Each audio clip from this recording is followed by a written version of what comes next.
planet Earth, and welcome to Lilia's live streams going since 2020.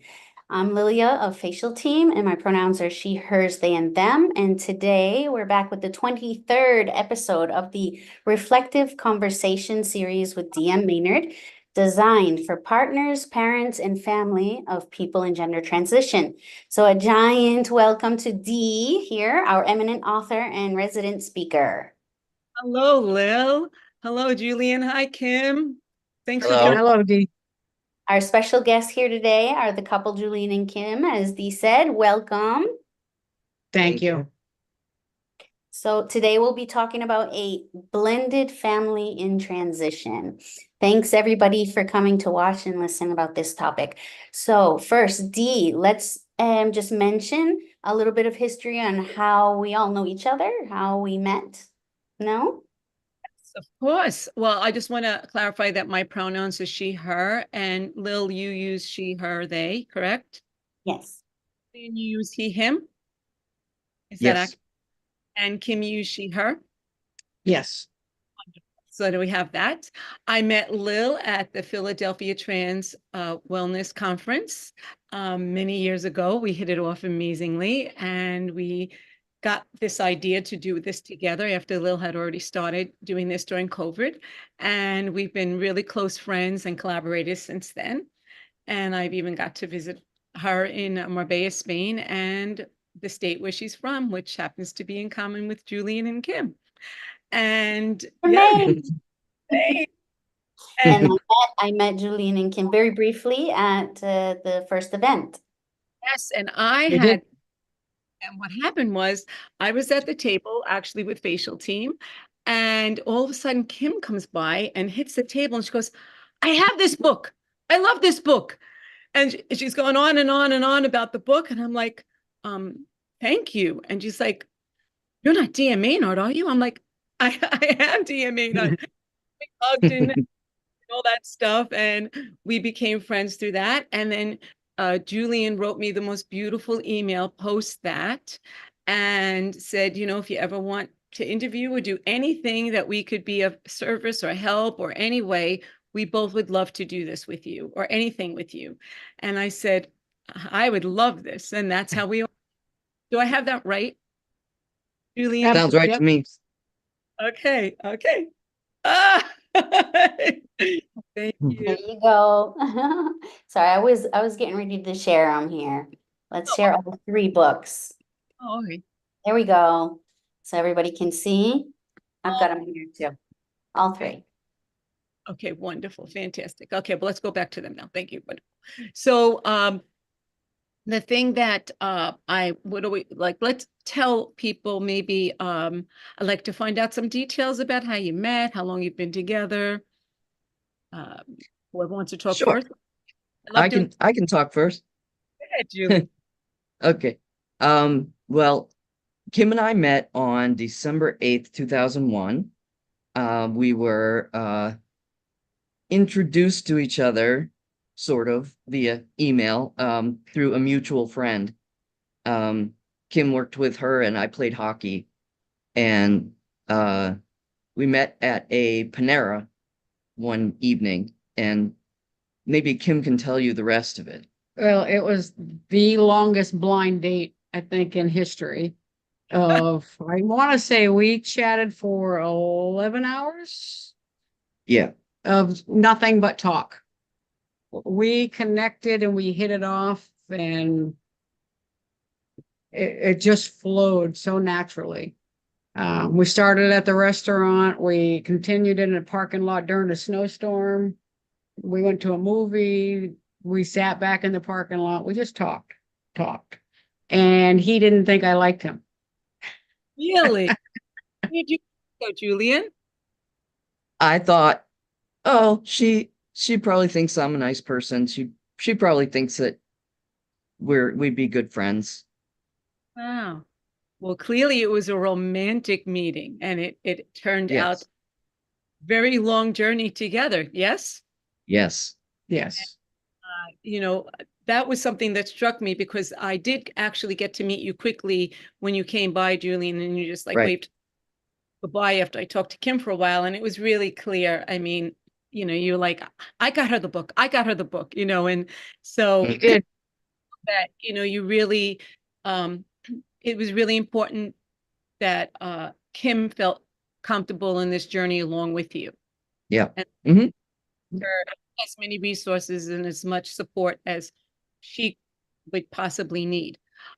Julien, so tell us, when did you realize that you needed to transition, and like what thoughts or feelings did you have, or what was the experience like for you?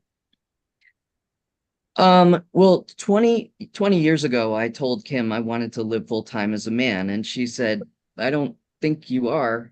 Not meaning you can't, but I don't think that you're ready for that. And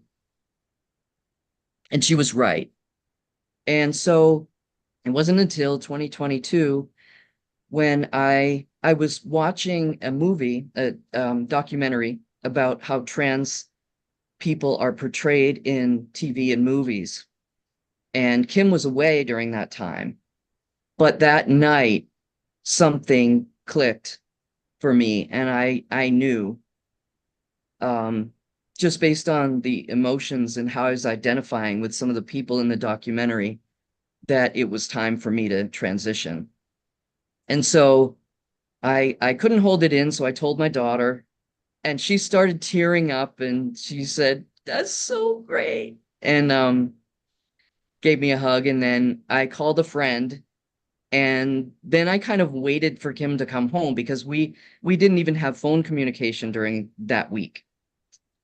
So yeah, I just kind of sat on it a little bit and waited for her to come home to talk to her about it. I was a little nervous, but I was excited.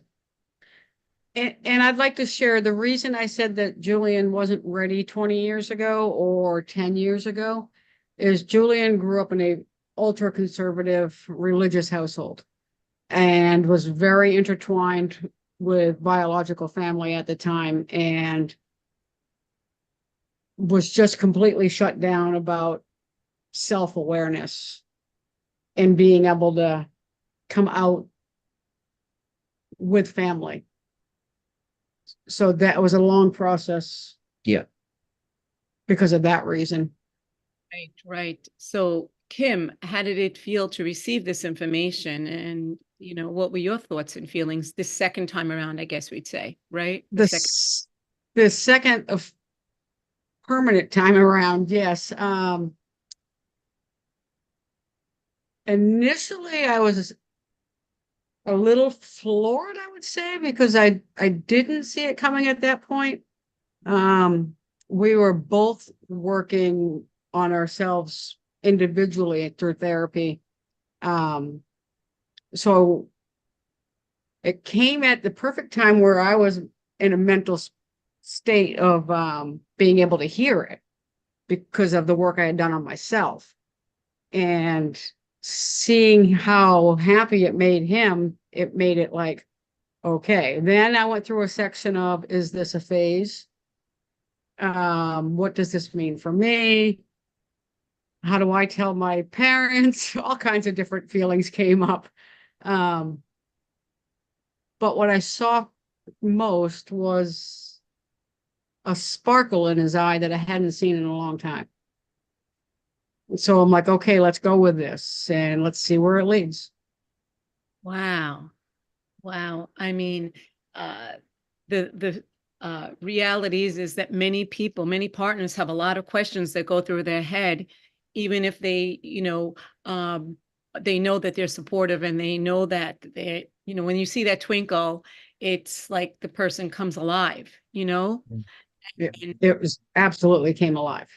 Yes, exactly. And you saw that. And so you mentioned before about, oh, you have a question, Lil. Before you move on, I just wanted to ask if you remembered what the documentary was. Which documentary? Disclosure. That's what I thought. Yes. Yep. I want to say, some people don't want to say. It's an amazing film. Amazing. Yes. It was amazing. And it's changed a lot of people's lives. Mhm.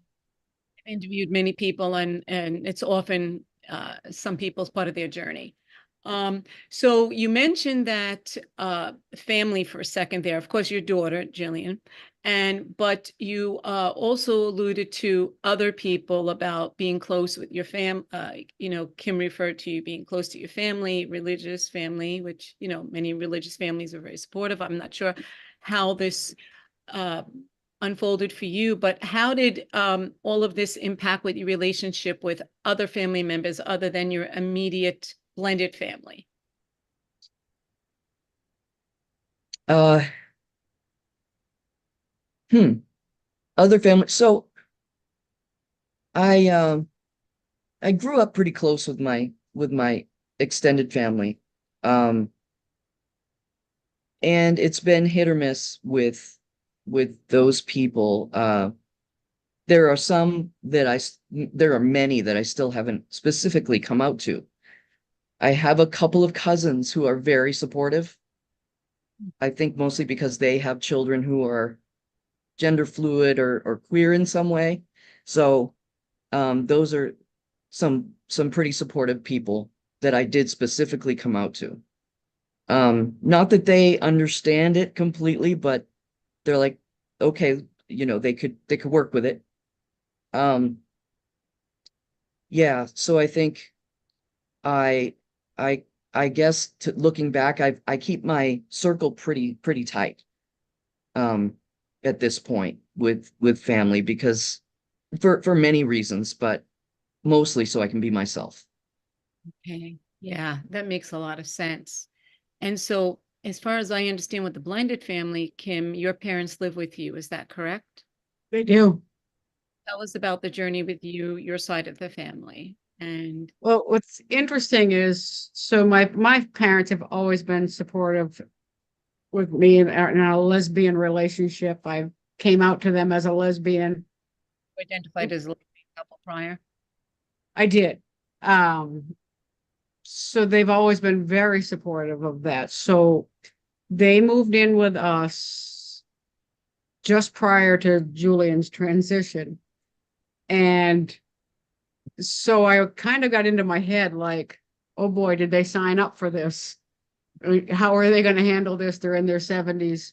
So I had a conversation. I don't know. I felt like it was my place to have a conversation with my parents, Julien to speak with his family. So the easiest way for me to break it down for them was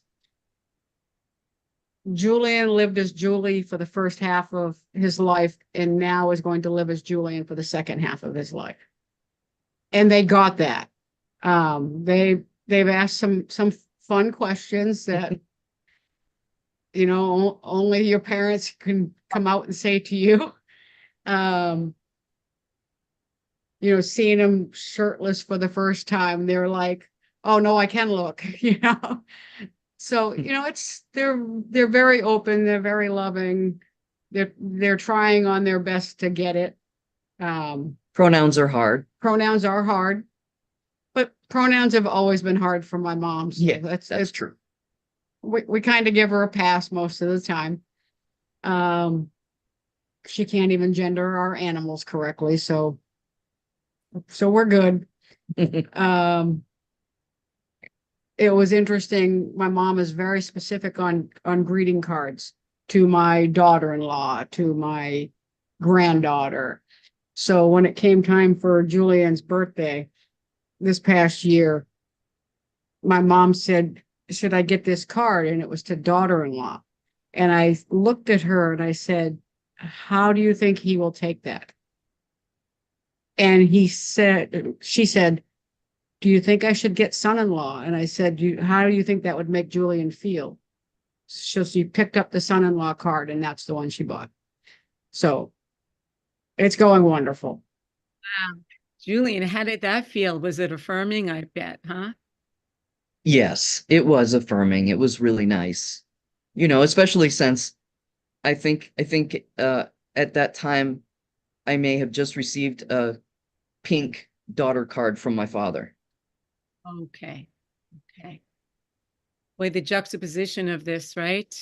Yeah. I think a lot of the things you two have brought up, and I just want to say, is very common. Those that are very affirming and those that need time, that's how I put it. Let's hope that's what they need, time. Yeah. I try to be very optimistic.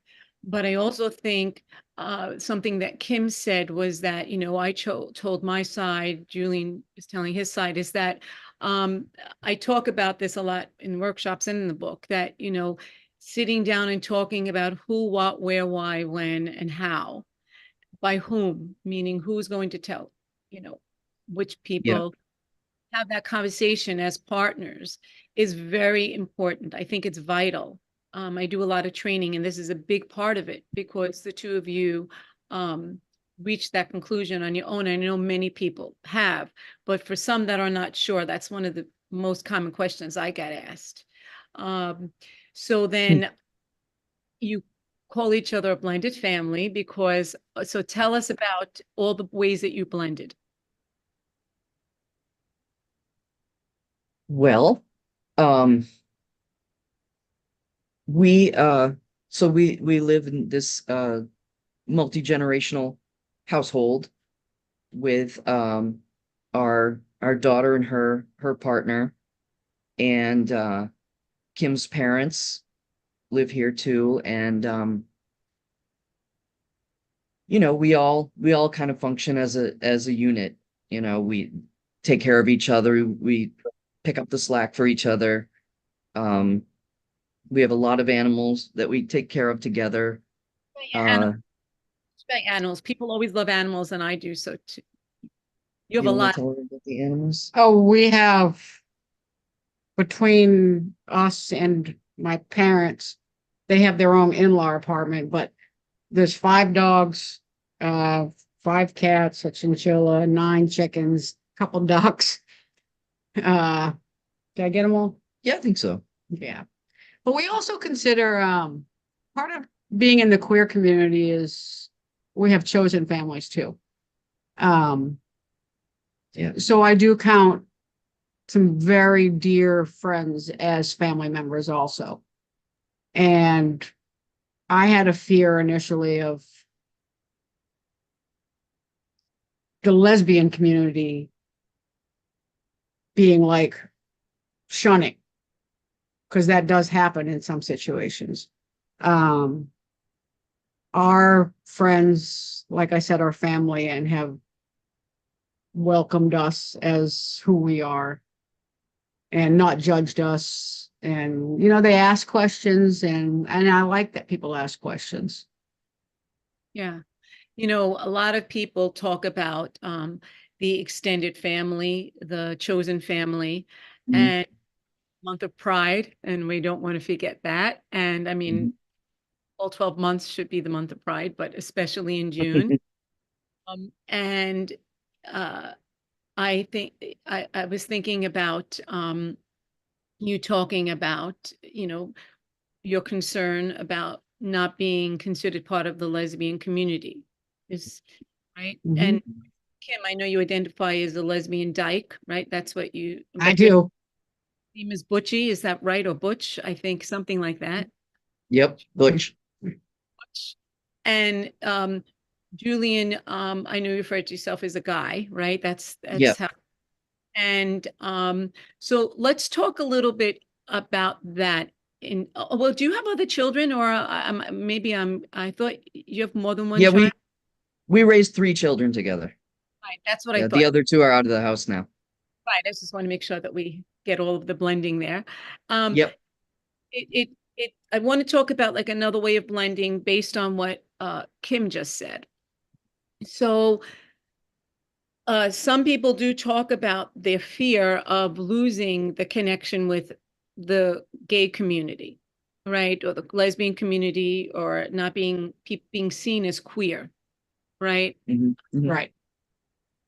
You don't see each other as a straight couple. Is that accurate? Or do you? No, I would say queer couple. Yes, that's what I thought yes. Okay. Wait, but Julien, are you thinking a little bit differently? No, I I think that other people may at some point see us that way, strangers. Okay.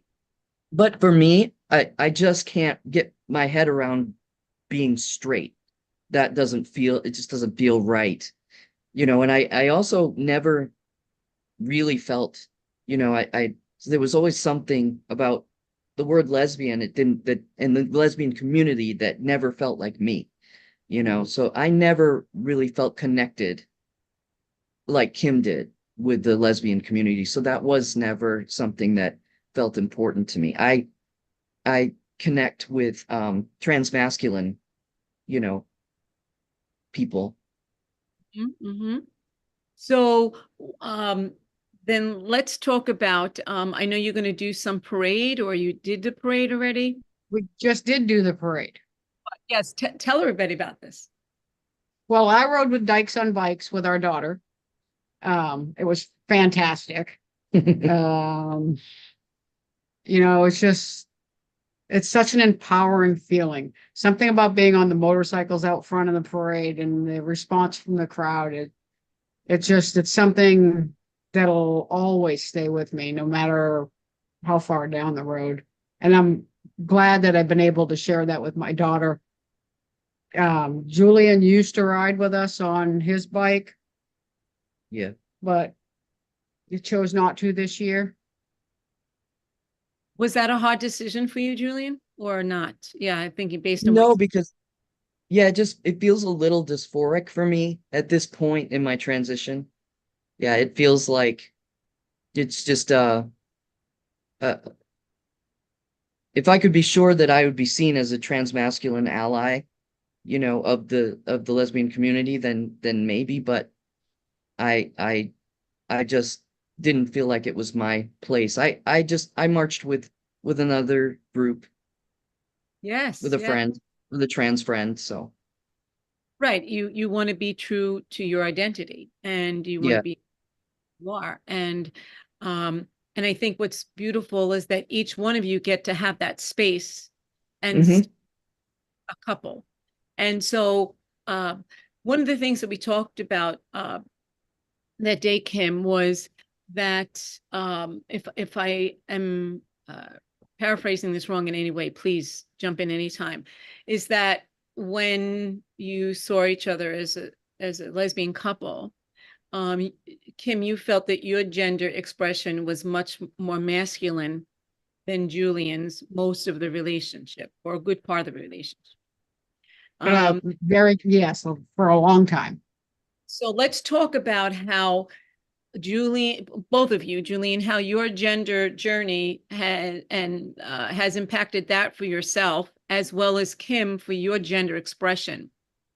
Because Hmm. you want to both talk about that? Because when I work with couples, and speak with partners, especially, this is something that isn't discussed as much, but I'm beginning to write about it a lot. When I first came out as a lesbian, um I I became quite butch and masculine in my presentation. Um and then I went towards transmasculine for a while. That was early on. Very, very early on, yeah. And then I think around 2006, I started to get more and more feminine in my presentation. And the whole time, Kim was pretty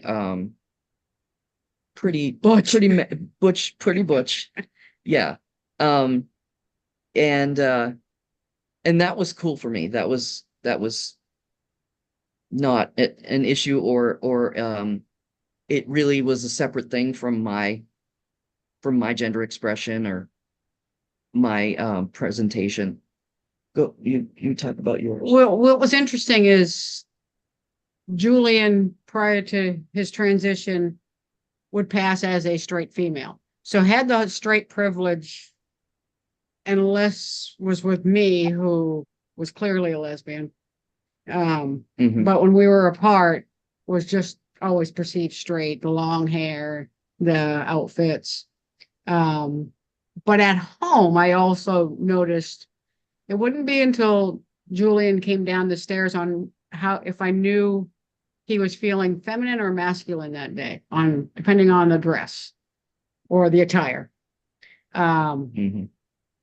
So that's when it'd be like, okay, feeling masculine today or feeling feminine today. But could rock a pair of high heels like you wouldn't believe. You could. Yeah. Um, and I really liked that at the time. I did not like being misgendered as a male, even though I was a butch lesbian. I often got called he. I did not like that at all. I've never identified that way. Just my expression of attire and hair, I guess, presented that way to people. I lost my. Well, but now, since I have transitioned, early in my transition, it was very difficult for me to pass, and it was upsetting. You know, I don't know what I expected to happen, but what actually happened was people tried to kick me out of men's rooms and stuff because I was perceived differently than the way I saw myself. And then when Kim was around, people definitely saw me as a lesbian. So I think that was something that really affected Kim. When I would come home and say they kicked me out of the men's room, or they only call me sir when you're not around. Yeah, and that broke my heart. Because he was being misgendered because of my lesbian appearance, quote unquote. So I came to the thought of trying to explore a softer side. I don't necessarily want to say a more feminine side, but just softer. He was like, you just be you. But I was okay with exploring another side of me. I've always been pigeonholed as a butch dyke, and I wanted to explore some other options. I have never experienced straight privilege in my life.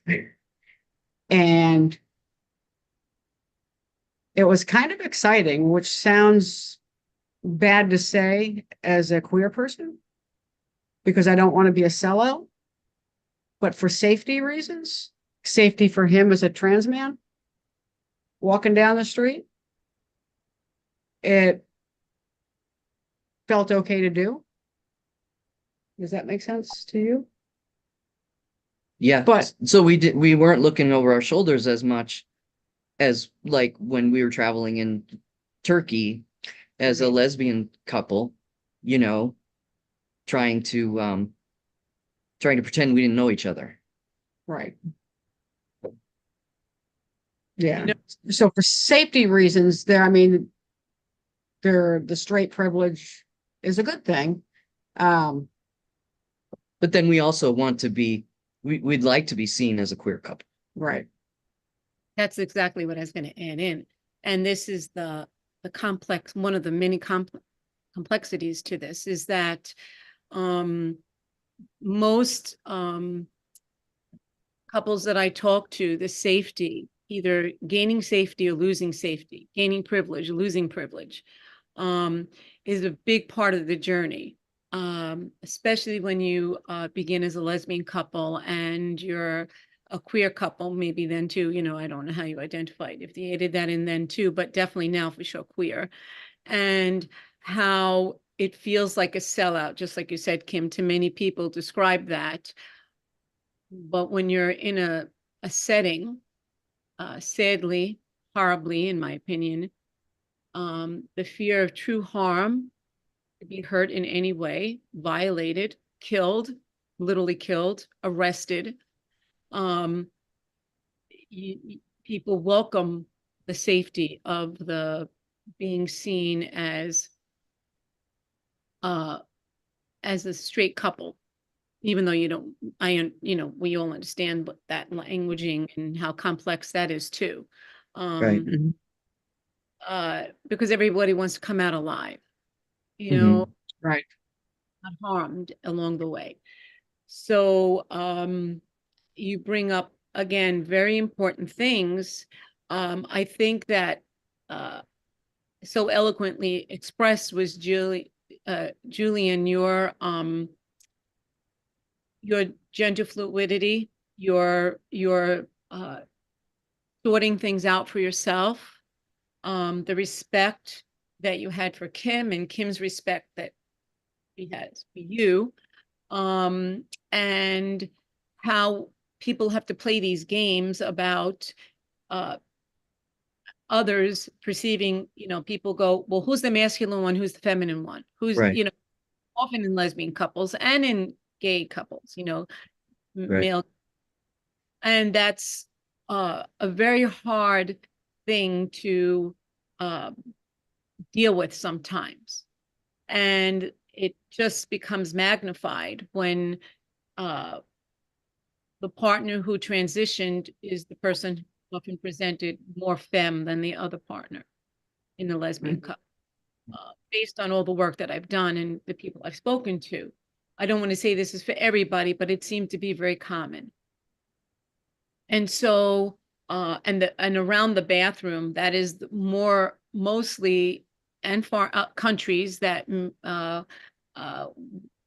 we don't exactly always know what the rules are or aren't, or not sure how people are going to perceive us. This could be in any country, is even going through TS, at airport. And all thinking and planning and worrying that goes around that, especially when you like to travel and help the community and have to get on planes sometimes to the places that you don't know what's going to happen at the airport or happen in places. So I want to know, what do you do to counter that emotionally? Well, one of the really important things about my transition, and of course I gutted my wardrobe and went shopping and got all new clothes and changed my appearance and cut my hair and my voice is deeper and all those things. But one of the things that's been really important from the beginning has been my internal transition. So it's not, it's like I can kind of encapsulate it in the word confidence. And some people may read that as, oh, you're more masculine. You think that masculine means confident, but it had nothing to do with masculine. It had to do with authenticity. So I suddenly had this confidence, having acknowledged to myself and to some trusted others that who I was and what my gender really is. It changed from the inside, and that changes a lot of my behavior, a lot of my ways of communicating. And people talk about the divine masculine and stuff and what that means, but I think for me it was just who I really was, who was hiding in there, behind all that makeup. Yes, yes. And I remember that. I find this self-awareness super sexy. Yes. So it's been really cool. Kim, there's something about, not that it isn't the same in certain ways with you, Julien, but Kim, you just crack me up because you're so candid and you say it like it. Yes. And not that you don't, Julien, but Kim, you're like, it's so clear how much you love Julien. That I think that's what makes me smile the most. And why not? Why wouldn't you love Julien? And Yeah. you feel the same way about Kim. And I think, we talk about you being a blended family, but I think your gender expressions also became blended, and how you had to thought this through in the dynamics that you have presented. And that Kim truly is on board, right? And Yes, yes. And Julien, I can't stop thinking about your daughter's reaction Yeah. and how that had to have felt for you. That's that does not always happen. The unconditional love and joy for you, which I always feel that. I don't understand why I wouldn't, but I know that doesn't Mm. always, you know. Yep. It's been amazing. She was the first person I came out to, That's what I'm and that. she just happened to be there, you know. And I knew that I could trust her, and I knew how she felt generally. She's always been a huge ally. All her parents were gay, queer. So, it felt really good to have that first experience of coming out be that. And she hasn't stopped being like that. She's only 26, and I don't know if that helps. Also, the fact she's been around queer people her whole life, but she she rarely messes up a pronoun. Yeah. We threw a party last year. We did a gender reveal party for Julien, and had a lot of people over to the house, and she stuffed cupcakes with the blue Glitter. So when you broke open the cupcakes, it's a boy. So tell us about how that came about to do this gender reveal party. How did this come about? That was my idea along with our daughter. And we invited as many, we had straight people, gay men, lesbians, trans folks. Yeah, and that was in lieu of a birthday party for me, because it felt like a birthday for me. I had just started tea the day after my birthday, so for me that party was really to bring people together who had supported me up to that point. Yeah. All the trans people that had helped me, when I needed to talk and I needed information or resources. So it was my opportunity. Instead of celebrating me specifically, I wanted to celebrate, Yes, we did. all the supportive people in my life. And I wanted to support the people that were in my life that were supportive. Because the thing is that it could have been a lot differently. It could have been a lot different. And Yes. and the isolation and the pain of that is devastating to many people that I speak to. But I think that you understanding the importance and going, like you're saying, Julien, it wasn't for your birthday only. It was for, it is the day of your birth in a way, right? It's almost, people Right. say it's birthday. That's what I hear people say when it's that first year, when they start even tea Yeah. or not. And the thing is that all these people have been there for you, and just as you've been there for them all along, and this was just their chance to reciprocate. Yeah. Yeah, that's true. No, I have no doubt the type of friends you two are. I have no doubt. One of the things that I was how did you talked about resources? So how did you go about educating yourselves separately and together? What did that look like? Can I start that? Sure. I had never met a transgender person that I knew was transgender.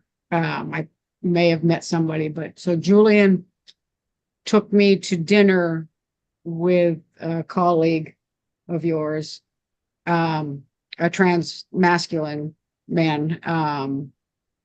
So it was my first experience of seeing somebody with facial hair. And because I've always had an aversion to hair. We've talked about this. I'm like, oh no, are you going to get all hairy on me? She is a lesbian. Yeah, it was different. So then on my own, I found locally there are no support groups for spouses of transgender people. Well, There was plenty of support in Maine for transgender folks, not their spouses. I happened to know somebody who had a transgender sibling. I asked if we could actually meet for coffee. So I went on my own without Julien and asked questions. Got to see a lot more facial hair. He was very kind and showed me his top surgery on what to expect for that. I did a lot of research online. The first support group I joined was actually in Pennsylvania because that was the closest one I could find for our spouses. What was the Mostly name? online. Do What's you that? want to share the name of that group that helped you? Oh, I'm not exactly sure. There was friends and family of transgender people in Pennsylvania. They were willing to accept somebody from out of state into their group. Is it online or in person? That was online. Okay. And since then I have probably joined like 10 different groups. Lesbians who love trans men, there's all kinds out there. Nothing locally in person, which I would prefer.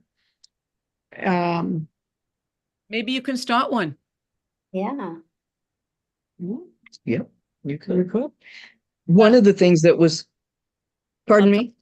I'll talk to you about how to maybe go about that for yourself after. Yep. Okay.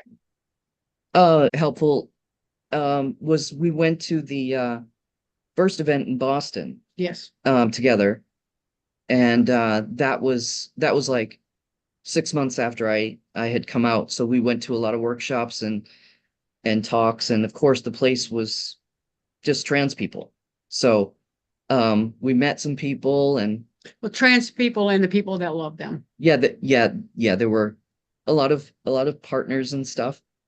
So that was really helpful for both of us. And for me, I reached out to Maine Transnet, and I went to a lot of support groups and asked questions that I look back on now and I think, wow, that I've come a long way. But they were really helpful to me in all the little struggles that I had, especially with there's so many bathroom problems, at first that I had to go through. But, coming out issues and family issues and even medical transition issues. So, I of course did a lot of work, a lot of online stuff, and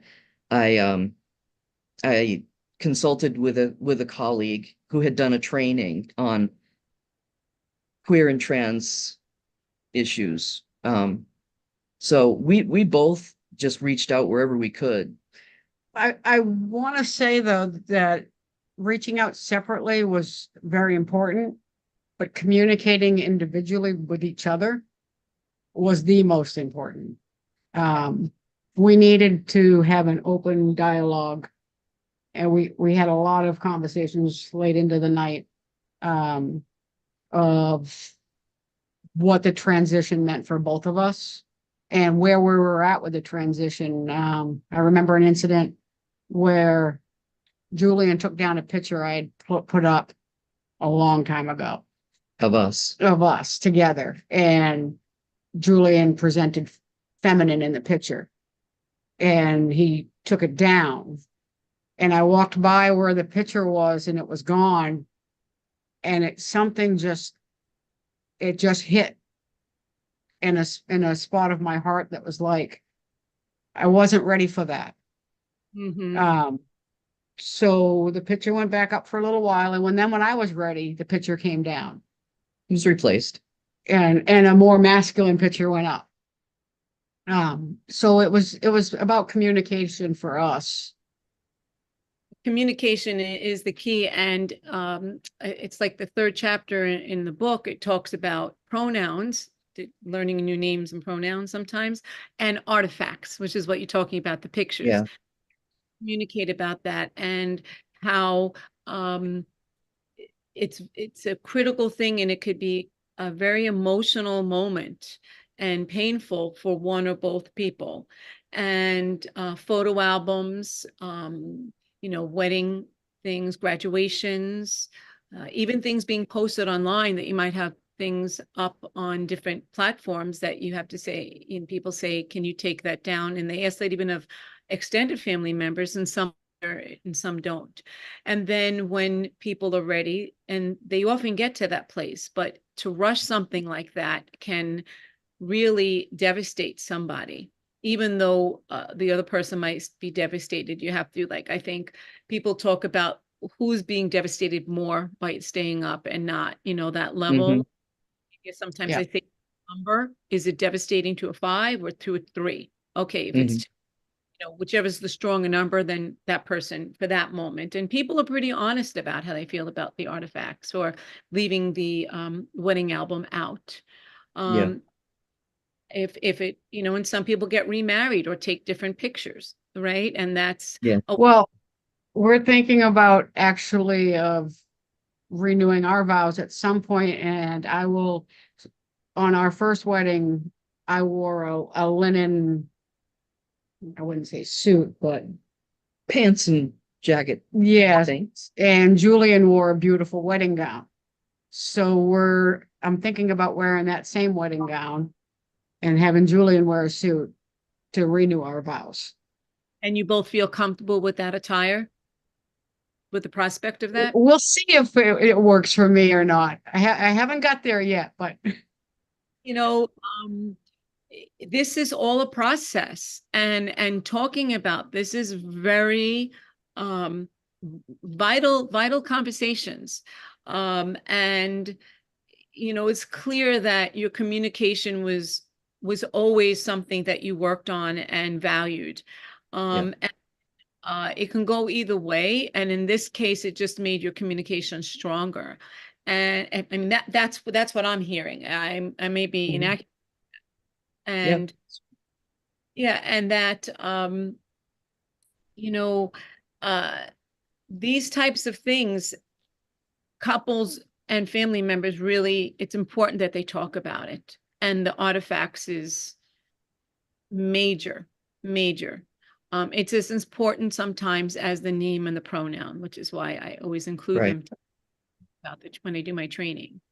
And people may not even be aware or thinking that, they don't even realize that, because you talked about the dysphoria before, right, Julien? And that could be very person to constantly see a picture in their family's home or in their, their biological family, or not biological, in somebody else's home, let alone online, and then in your own home or in your bedroom, because what I love is that our focus is really on both of your genders, whether one is, a gender transition and one's a gender expression, and how that impacts everything. But also, we haven't really talked about sexuality and how that was impacted. And we can, depending on the time, but I think Lil wanted to show us some manual or something that she had in her hand. If I'm wrong, I don't know, that something sparked your thinking. Just to go with some of the comments in the chat is Chloe, thank you for your comment, and said that Pennsylvania has a fairly robust trans support community compared to some other states. Trans Central PA is one of the big associations there, and we actually you brought somebody before to one of our interviews, Dee, from that association, the president. Exactly. And I mean, I love that conference. It was the first one that I went to. And and this is the program that I hold on to dearly. It's my artifact. When I met Dee, it's from the Trans Wellness Conference in Philadelphia. So yeah, it's just another example of the proactivity happening there. And that particular conference is happening, I say this for the general public, in September, I believe, this year.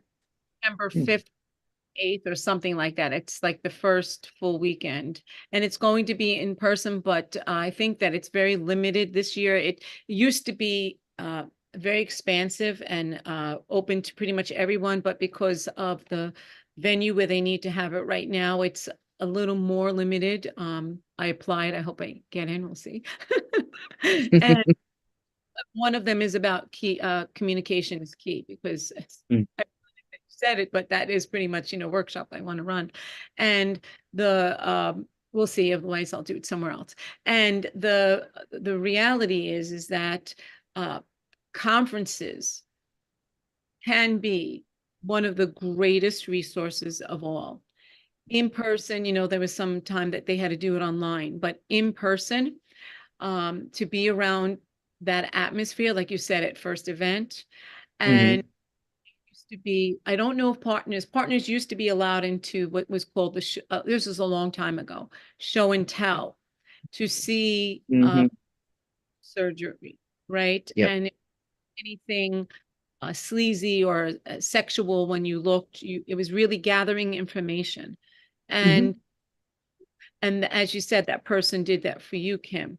And it's and maybe also for you, Julien, I'm not sure, Julien. And so I'm not I am saying Julien the whole time, but somehow I don't know, I'm enunciating as well. Trust me, I know you're Julien. I didn't even know your name assigned at birth was before this. I wasn't that aware, so I don't even know what Yeah. I mean. But anyway, and some people don't like they call it their dead name. Some people have no issue with that. And I think it's very important to ask a person. Of course, you two know each other, so you know what you're each comfortable with. And so conferences are really special.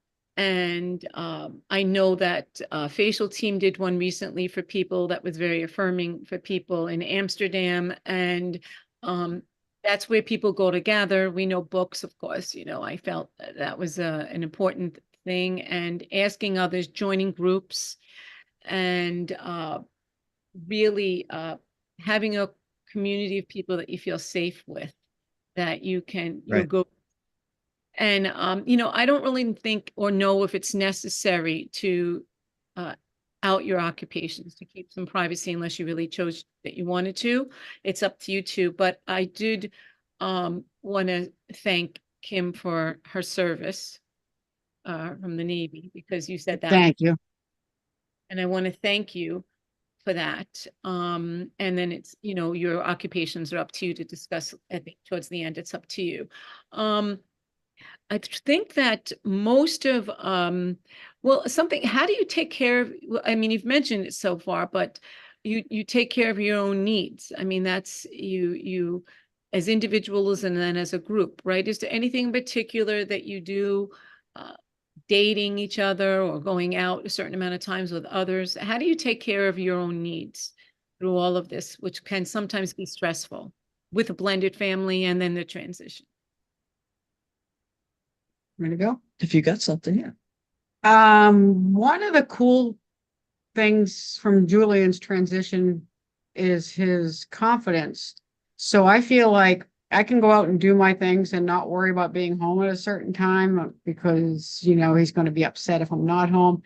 He now is comfortable in his own skin, where, like, if I'm out fishing for a long time, I don't get the phone call like, when are you going to be home? So I can take care of myself that way, just going out and do things that I enjoy, and then coming back home later and just reconnecting and spending our time. Yeah. So that's how I do it. Yeah, I mean, I think for me, I like to do yoga and meditation, and that helps a lot, like get me in my body, and so that's good for me. And I like to work out. I've done a lot of art based on my transition, like self-portrait and just whatever comes to me to express myself. I want to give art therapy, as since you mentioned therapy and art. I'm not saying that's what you did, but many people find when they don't have the words, the art really helps us. You don't have to be a great artist. I'm Right. very, Although he is a great artist. I have no doubt, very pro art therapy. Yeah, And me too. I would think you would be. And, we didn't really talk much about, I mean, if you want to touch on it at all, it's up to you, about any grief or loss either one of you have experienced, because we talked about it a little bit ourselves, but, Yeah. have you, because you know, sometimes people don't want to talk about grief or loss, but sometimes it's the grief or loss of privilege, and it could be all different types of grief and Right. loss. Either one. I didn't have a lot of grief. The only thing was my hair. I had long hair, and that was kind of part of my identity for a lot of my life. But it wasn't a big deal. It's way more comfortable now, and I actually like it. So I mean, I'm sure that there were other areas I felt grief around, but not too much. I had initially had some grief. I missed my wife. I adore my husband, don't get me wrong, but there are days, you know, where I can miss my wife too. But I'm okay with that. And because of seeing how healthy he is now, we went through a real struggle with him mentally before the transition, and just seeing the emptiness and the sadness and seeing that gone now, it just means everything. So goodbye, wife. Hello, husband.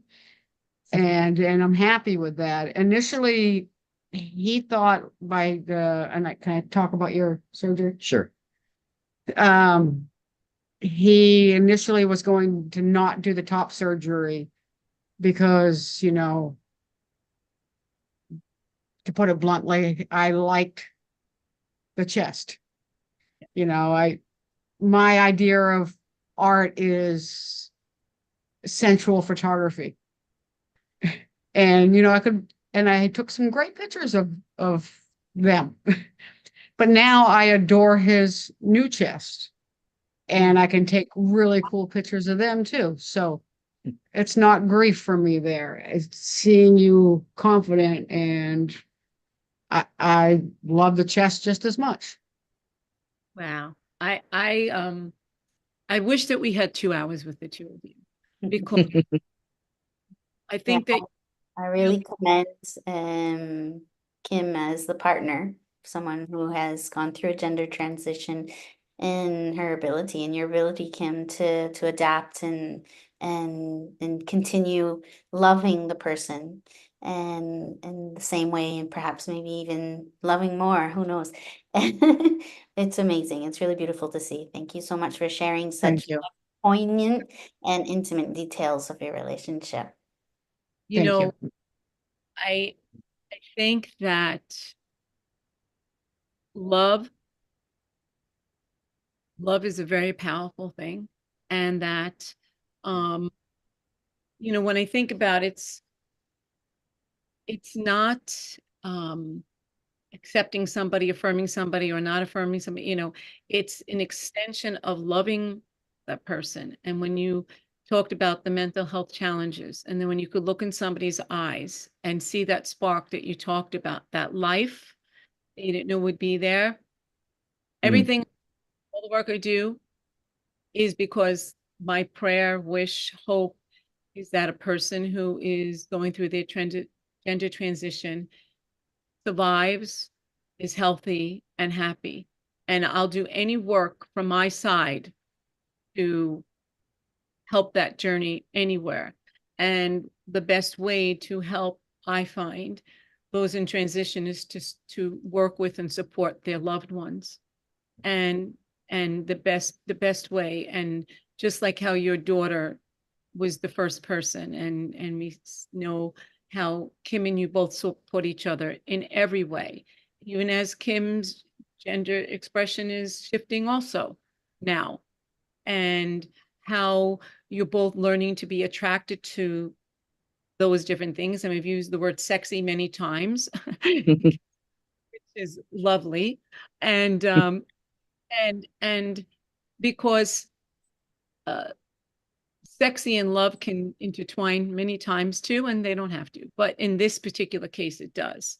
And it's the attraction for each other through all your journeys together, regardless if it's a gender transition or not, finding that sexiness and that attraction and that bonding, you know.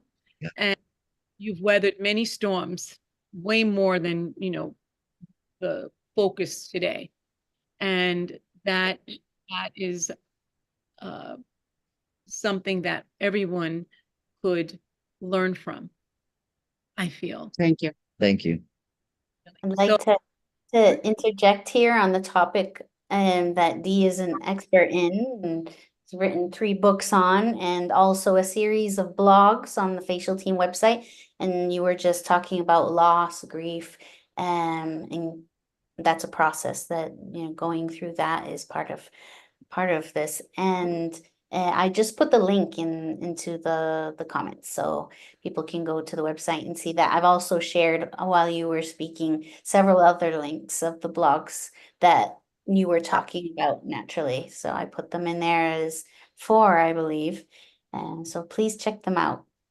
Oh, thank you, Lil. Is there anything that I haven't asked you that you want to talk about as we close? You had mentioned something about something with maybe surgery or insurance, or I don't know if there's anything. Oh, that's right. Oh, yes. What's the You name of the group? Glad. So Julien falls under my health insurance for dependents of veterans, which does not cover transgender care. And we're working with GLAD in Boston, which stands for Gay and Lesbian Advocates and Defenders. and we're waiting on another case out of Maine right now, for an active duty member whose transgender daughter is being denied care. So we're waiting on the results of that case on how to move forward with Julian's case. I just want to share the, word that, particularly like government health insurance for spouses does not cover any transgender care. And we're trying to get that changed here. Yeah, very important topic. And I mean, people don't understand and know that this is life-saving surgery. This is life-saving surgery. And besides all the cosmetic comfort and necessity, it's life-saving.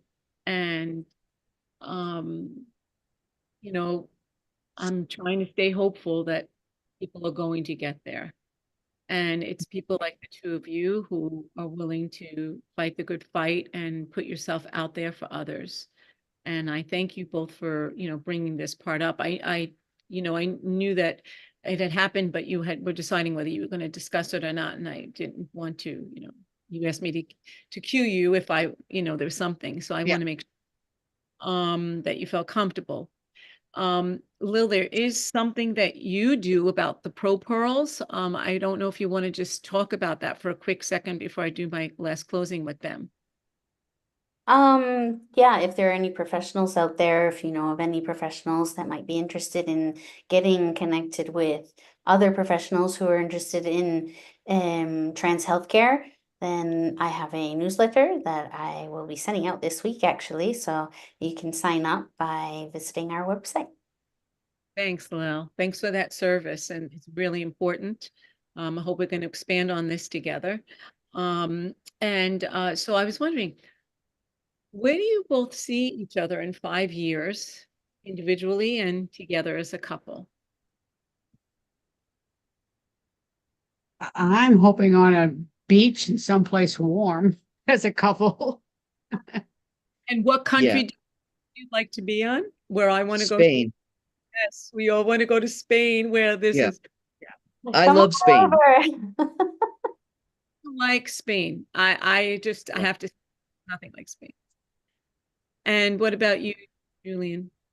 Yeah, I want to be in Spain in a reasonable amount of time. And honestly, right now, I'm really kind of focused on growing in my facial hair, and getting buff. So in 5 years, nobody will recognize me.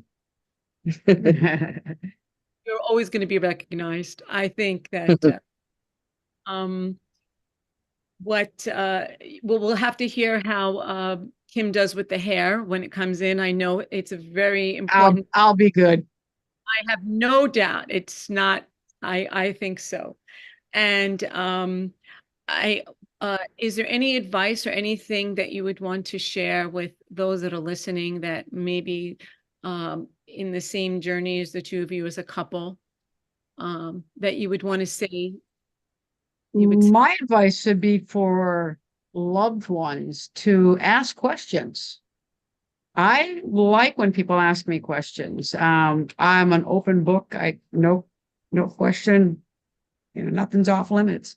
Excuse me. I think the more education out there, the better. People were worried about me initially. They're like, what does this mean for Kim? And I'm like, Kim's fine. Kim's doing great. It's just ask questions and, and listen. People need to, when they ask the question, just actually sit and listen. Don't try to interject. But what about this and what about that? Because, we're going to give you our honest answers. I think for me, the thing that I wish I had known, there's a lot of things I wish I had known about transitioning. But I think that one thing people transitioning have to remember is that it is a glacial process. It's probably slower than you want it to be. And you're not going to pass until you pass, if that's even what you want to do. It's sometimes discouraging. I didn't know what people meant by this or that helped me through my transition. To me, it was just, well, I'll put on some clothes and I'll cut my hair and we'll be good, right? There's a lot of emotion involved in, the individual transition and the transition as a couple, and you need support and you need a lot of self-care. Yeah. Real quick, I found it important for me to be part of the process. Yeah. No surprises. If you're thinking about this surgery, let's talk about it. Just no surprises. So even weekly, I do the testosterone shot because it makes me feel like I'm part of the process. There have been times where I've been away or whatever. That's different. But right from the beginning, she was part of the process. She helped me gut my closet, and she helped me shop for my new clothes. And so we've watched documentaries together, and so we've done a lot of stuff together. And I think that's a really important thing for a couple, if you're in transition, to involve your partner as much as you or they would like to be involved. And when you're donating those clothes, reach out to transgender groups, because there are a lot of people that, can't afford new wardrobes that are transitioning. And Julien was able to provide a complete closet full to people. Especially binders. Yes, I did donate a bunch of binders. Mm-hmm. Yeah. You two have summarized that as beautifully as two people can. It is my pleasure and gift of the day today to have spent this time with both of you, and of course always Lil, always. But the two of you, I don't know if you really understand how special you both are, and how gifted you are as a couple. I am using that, more than once right now. You have been gifted each other. You have been gifted each other. And I'm really happy that I could witness this interview. And I know I'm going to know you longer. We just talked about other projects that we're going to do together. We know. So I'm going to say goodbye for now. And if you end up being in the area, or I'm in Maine, I will definitely be there. If I'm visiting Lil's family, I will be there. And let us know. Lil, is there anything you want to add? I just wanted to say that I think that this conversation has been an amazing example of what a loving relationship should look like. Queer, cis, heterosexual, it's just a good example of a healthy family with open communication. And I think a lot of people should watch this, not just the partners of trans people. We can all learn. Thank you No, so much. Thank you. Appreciate it. Thank you. have a happy rest of Pride. Thank you And very much. Thank you. And thank you for letting us tell our story. Yeah. the thanks is all mine, Yes. really. Mm. Pleasure. So shall I tie it up, Dee? Go right ahead. Ready? Thank you so much, everybody, for being here and for watching. Please like, follow, share with your lovely friends, and remember, your health and happiness matter. That's the most important thing in the world. So please come back for the next time. We're not sure where we're going to be back. I think in September, right, Dee? I think we might be able to pull it off in July or August. We'll talk about it In then. July or August, but we'll make announcements on that later. Just watch our social media. And for now, we'll say bye.